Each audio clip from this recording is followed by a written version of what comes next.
Hello दोस्तों, कैसे हैं आप सब? मेरा नाम है पीजे फ्रॉम इंडी टेक और मैं लेके आया हूँ आपके लिए बहुत बढ़िया टेकले। तो पहली खबर की तरफ मूव करते हैं, जो कि है इंडिया में एआई का सबसे बड़ा ग्लोबल इवेंट चल रहा है। आज जब मैं रिकॉर्ड कर रहा हूँ तब पांचवा दिन चल रहा है और गूगल ने ऐसे प्लान्स अनाउंस किए हैं, जो कमिटमेंट किया है, उससे इंडिया का डिजिटल फ्यूचर अब नेक्स्ट लेवल पे जाने वाला है। गूगल ने मैसिव $15 बिलियन इन्वेस्ट करने का कमिटमेंट किया है, जो यूज होगा फाउंडेशनल एआई इंफ्रास्ट्रक्चर को बिल्ड करने के लिए, लॉन्ग टर्म में टेक और कंप्यूट कैपेसिटी को बूस्ट करने के लिए। गूगल ने एक स्ट्रैटेजिक फाइबर ऑप्टिक केबल को समुद्र के नीचे से इंडिया और यूएस की कनेक्टिविटी को स्ट्रेंथन करने के लिए कमिटमेंट की है, जिससे डेटा ट्रांसफर स्पीड्स एनहांस होंगी। गूगल ने यह भी बोला है कि अब सरकारी सिस्टम में भी एआई को वो ऐड करने वाले हैं, जिसकी वजह से सरकारी सर्विसेज सुपरचार्ज हो जाएगी। समिट में यह भी बताया गया कि एआई साइंटिफिक डिस्कवरी में बहुत जोर शोर से यूज किया जाएगा।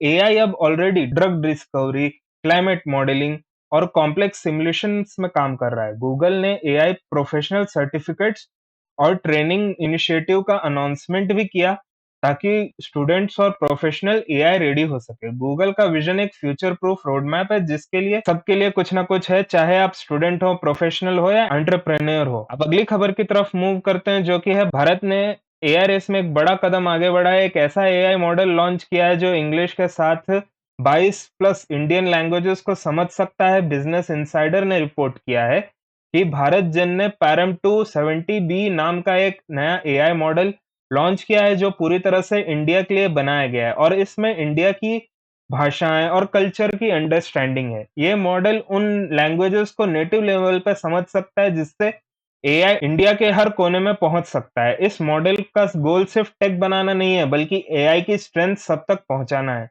मॉडल ट्रेनिंग और इंफ्रास्ट्रक्चर एनवीडिया के साथ मिलकर बनाया गया है, जिससे इसकी परफॉर्मेंस और स्केलेबिलिटी बहुत अच्छी हो गई है। ये मॉडल का यूज ओनली रिसर्च के लिए नहीं होगा, इसका use governance, education, health care, agriculture और एंटरप्राइज जैसे रियल प्रॉब्लम्स को टैकल करने के लिए इसका यूज होगा। भारत जन ने अपना मॉडल, डॉक्यूमेंटेशन और ट्रेनिंग टूल्स को ओपन सोर्स भी कर दिया है। ये सिर्फ टेक अनाउंसमेंट नहीं है, ये इंडिया की एआई सॉवरेनिटी का सिग्नल है। परम 2 जैसे एआई टूल्स ना सिर्फ टेक स्टार्टअप्स को बूस्ट मिलेगा, बल्कि आम आदमी के जिंदगी में भी एआई का रियल इम्पैक्ट दिखाएगा।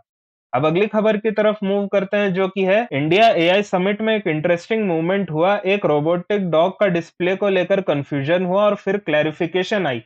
इंडिया एआई इम्पैक्ट समिट जैसे बड़े प्लेटफॉर्म पर यूनिवर्सिटीज, स्टार्टअप्स और टेक इनोवेटर्स अपने प्रोजेक्ट दिखा रहे थे। वहां पे गलगोटिया यूनिवर्सिटी ने भी अपना एक रोबोटिक डॉग को डिस्प्ले किया था, जिससे उन्होंने अपने एआई सेंटर ऑफ एक्सलेंस के कॉन्टेक्स्ट में स्टूडेंट के लर्निंग टूल की तरह रखा था। कई लोगों ने समझा कि वो क्लेम कर रहे हैं कि रोबोट डॉग को यूनिवर्सिटी वालों ने बनाया। यूनिवर्सिटी ने ऑफिशियली कंफर्म किया कि कैमरे पे बोली गई बात को गलत कंटेक्स्ट में लिया गया है और वो स्टेटमेंट उनकी ऑफिशियल क्लेम नहीं है। ऑर्गेनाइजर ने सेफ्टी और क्लैरिटी के लिए उनका स्टॉल का पावर कट कर दिया और इवेंचुअली स्टॉल खारिज कर दिया गया। इससे हमें एक सीख मिलती है कि आप भी जब भी कोई प्रोडक्ट डिस्प्ले कर रहे हो, तो उसकी इंफॉर्मेशन एक बिल्कुल सही सही कन्वे किया कीजिए, वरना फिर लोग गलत समझ लेते हैं और फिर आपका नुकसान हो जाता है। अब अगली खबर की तरफ मूव करते हैं, जो कि है एप्पल इंडिया में एक ऐसा स्टेप लेने वाला है जिससे प्राइसेस कम हो सकती हैं और अवेलेबिलिटी भी बहुत बढ़ सकती है। पर क्या ये ब्लॉकबस्टर मूव कंज्यूमर्स के लिए गेम चेंजर हो सकता है? एप्पल की टेक्नोलॉजी लवर्स के लिए एक बहुत अच्छी खबर आई है। एप्पल ने अपनी 6th रिटेल स्टोर की ओपनिंग अनाउंस कर दी है। 26 फरवरी को मुंबई में फर्स्ट लुक मिलेगा। ये दूसरा स्टोर होगा एप्पल का मुंबई में। नया स्टोर मुंबई के एक प्रोमिनेंट मॉल में खुलने वाला है, जहां पे सिटी के टेक शॉपर्स को फर्स्ट हैंड एप्पल एक्सपीरियंस मिलेगा। फिजिकल एप्पल स्टोर में फील डिफरेंट होता है। ये सिर्फ शॉपिंग नहीं, ब्रांड एक्सपीरियंस होता है। एप्पल के ऑलरेडी दिल्ली, बेंगलुरु, पुणे में स्टोर्स थे, अब ये और भी एक्सेसिबल हो रहा है। एप्पल स्टोर का बेनिफिट भी यही है कि यहाँ वॉक इन सर्विस और रिपेयर्स इजीली मिल सकते हैं, specially for expensive devices like max और हाई एंड आईफोन्स। एप्पल पिछले कुछ सालों में इंडिया में मैन्युफैक्चरिंग बढ़ा रहा है और रिटेल एक्सपेंशन भी एक्सेलरेट कर रहा है। अगर एप्पल इंडिया को प्रायोरिटी मार्केट के रूप में ट्रीट करता है, तो फ्यूचर में एप्पल सेल्स बहुत बढ़ जाएगा। अब अगली खबर की तरफ मूव करते हैं, जो कि है सोचो कि एक एआई टूल आपको 30 सेकंड में बैटमैन जैसे एकदम सिनेमैटिक फील वाला सीन बना के दे। ऐसा हो गया है और कॉपीराइट की भी बहुत बड़ी जंग चालू हो गई है।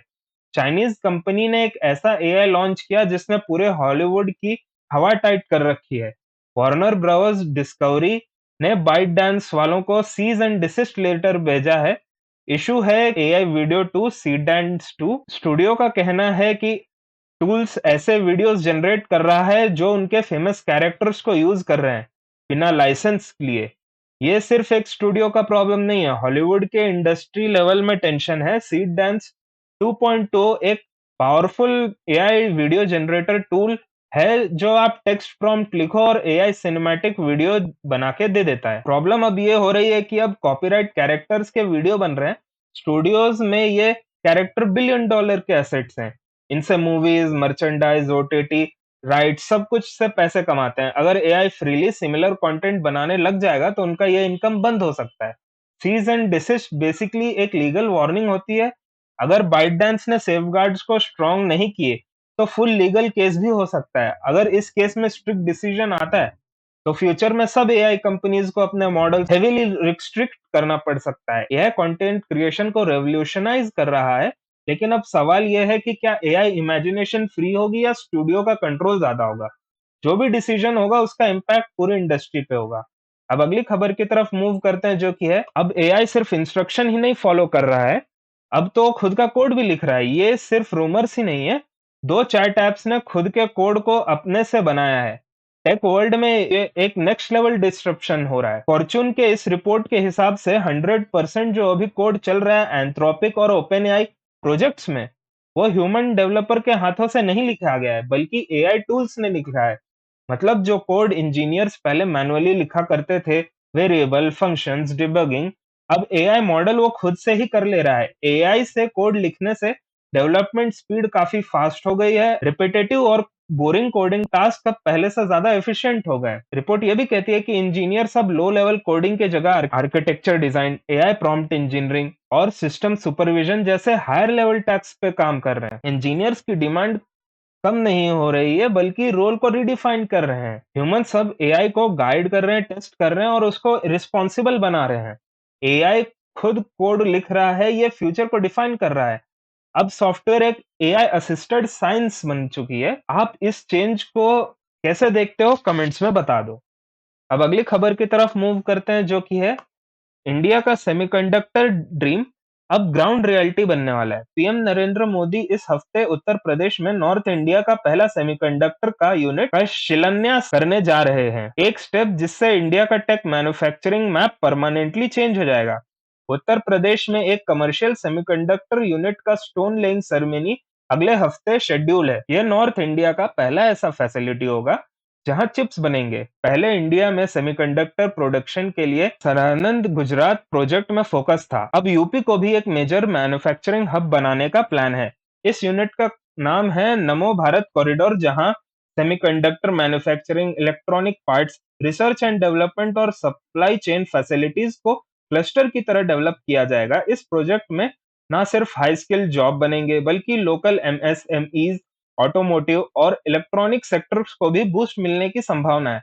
पहले हम चिप्स इंपोर्ट करते थे लेकिन अब make in India semiconductor goals को इम्प्लीमेंट जो हो रहा है जिससे डिपेंडेंसी कम होगी और फ्यूचर टेक सॉवरेनिटी बढ़ जाएगी। तो ये जो सेमीकंडक्टर्स है फिर हम इंटरनली ही बना पाएंगे। सेमीकंडक्टर प्लांट के साथ कॉरिडोर इंफ्रास्ट्रक्चर और टेक इकोसिस्टम भी डेवलप किया जाएगा। इससे इन्वेस्टर्स और स्टार्टअप्स को भी कॉन्फिडेंस मिलेगा। यूपी का जियोग्राफिक पोजीशन नॉर्थ इंडिया में एक सेंट्रल मैन्युफैक्चरिंग हब के लिए काफी यूजफुल है। लॉजिस्टिक्स, टैलेंट पूल और सप्लाई चेन कनेक्टिविटी के लिए आइडियल है। ये स्टेप सिर्फ फैक्ट्रीज ही नहीं बनाने वाला है, ये इनोवेशन, सेमीकंडक्टर डिजाइन और हाई एंड मैन्युफैक्चरिंग की तरफ एक बड़ा पुश है। इस मूव का मतलब सिर्फ एक फैक्ट्री का खुलना नहीं, इंडिया का टेक फ्यूचर अपने पांव पर खड़ा होना शुरू कर देगा। अगर सेमीकंडक्टर इंडिया में मैन्युफैक्चर होती है तो हम सिर्फ ग्लोबल कंज्यूमर नहीं, ग्लोबल टेक प्लेयर भी बन जाएंगे। अब अगली खबर की तरफ मूव करते हैं जो कि है एक और बड़ी टेक माइलस्टोन इंडिया की एआई एंड सेमीकंडक्टर जर्नी में आ रही है। यूएस की एक कंपनी माइक्रोन, जो दुनिया के टॉप चिप मेकर्स में से एक है, इस महीने के एंड तक इंडिया में कमर्शियल प्रोडक्शन शुरू करने वाला है। वो हाई बैंडविड्थ मेमोरी चिप्स बनाती है। ये एआई और डेटा सेंटर के लिए बहुत इंपॉर्टेंट कंपोनेंट्स होते हैं। अब माइक्रोन का कमर्शियल प्रोडक्शन इंडिया में स्टार्ट होने वाला है। मीटी के ऑफिशियल स्टेटमेंट के हिसाब से माइक्रोन मंथ एंड तक अपनी कमर्शियल चिप प्रोडक्शन शुरू कर देगा, जो इंडिया सेमीकंडक्टर मिशन के पहले फेज के फैक्ट्रीज में सेटअप हुआ था। माइक्रोन जो चिप्स बनाने वाला है वो हाई बैंडविड्थ मेमोरी एचबीएम कहलाता है। ये एआई कंप्यूट और लार्ज डेटा प्रोसेसिंग सिस्टम्स के लिए एसेंशियल होता है। इंडिया में एआई यूजेज के लिए एक की कंपोनेंट है। गवर्नमेंट ने इंसेंटिव्स और सपोर्टिव पॉलिसीज दिए हैं, जैसे सेमीकंडक्टर मिशन और इंफ्रास्ट्रक्चर पुश, जिससे फॉरेन कंपनीज इंडिया में मैन्युफैक्चरिंग को ग्लोबल प्रोडक्शन हब के रूप में देख रही है। माइक्रोन के अलावा दूसरी कंपनीज भी इंडिया में चिप डिजाइनिंग, असेंबली, टेस्टिंग और पैकेजिंग यूनिट सेट कर रही है, जो एक कंप्लीट सेमीकंडक्टर इकोसिस्टम बनने में हेल्प करेगा। प्रोडक्शन स्टार्ट होने से बहुत सारे टेक्निकल जॉब्स बनेंगे, स्पेशली इंजीनियर्स, टेक्नीशियंस और स्किल्ड वर्कर्स के लिए इंडिया में लॉन्ग टर्म रोल्स मिल सकते हैं। ये मेक इन इंडिया वाला सेमीकंडक्टर एम्बिशन को बढ़ाने में बहुत हेल्प करेगा। Help us to grow. Don't forget to like, share and subscribe for more stuff like this. Thank you.